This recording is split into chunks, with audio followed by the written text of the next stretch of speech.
ഖഹീഫിലെ മസാല ഷവായി ഒരു കിടിലൻ ഐറ്റം ആണെന്നാണ് എല്ലാവരും പറയാറ്. എന്നാൽ ഞാൻ പറയും അവരുടെ മസാല ഷവായി മാത്രമല്ല, അവരുടെ തവ അൽഫാംസും കിടിലൻ ഐറ്റംസ് തന്നെയാണ്. റീസെന്റ് ഖഹീഫ് വിസിറ്റ് ചെയ്തപ്പോൾ നമ്മൾ അവരുടെ ഫേമസ് മസാല ഷവായും തവ അൽഫാംസിൽ നിന്ന് പെരി പെരിയും കൊണ്ടാട്ടവും ചീസിയും ഒക്കെ ട്രൈ ഔട്ട് ചെയ്ത് നോക്കിയിട്ടുണ്ടായിരുന്നു കേട്ടോ. മസാല ഷവായെ കുറിച്ച് എനിക്ക് പ്രത്യേകിച്ച് ഒന്നും പറയാനില്ല, കാരണം that's one of the best in Kochi. പക്ഷെ അവരുടെ ആ ഒരു തവ അൽഫാംസ് എന്നെ ശരിക്കും ഞെട്ടിച്ചു കളഞ്ഞു കേട്ടോ. കഴിച്ചതിൽ എനിക്ക് ഏറ്റവും കൂടുതൽ ഇഷ്ടപ്പെട്ടത് അവരുടെ ആ ഒരു കൊണ്ടാട്ടം തവയാട്ടോ. അതിന്റെ ആ ഒരു മസാല കിട്ടിലനായിരുന്നു. കുബൂസിന്റെ ഒപ്പവും റൊമാൽഡോട്ടോടൊപ്പം പക്ക ഒരു കോംബോ തന്നെയാട്ടോ. ചീസ് ഇഷ്ടപ്പെടുന്നവർക്ക് അവരുടെ ആ ഒരു സ്പെഷ്യൽ ചീസി തവയും, സ്പൈസിനെസ് ഇഷ്ടപ്പെടുന്നവർക്ക് അവരുടെ പെരി പെരി തവയും നല്ലൊരു ഓപ്ഷൻ ആട്ടോ.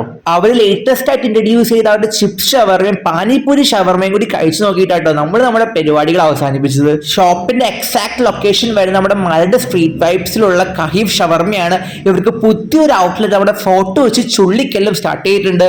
അപ്പോൾ നിങ്ങൾ ഇവിടെ വന്ന് ഇതൊക്കെ ട്രൈ ഔട്ട് ചെയ്ത് നോക്കുക. നിങ്ങൾക്ക് എന്തായാലും ഇഷ്ടപ്പെടും. See you on next video. Bye from happy foodie.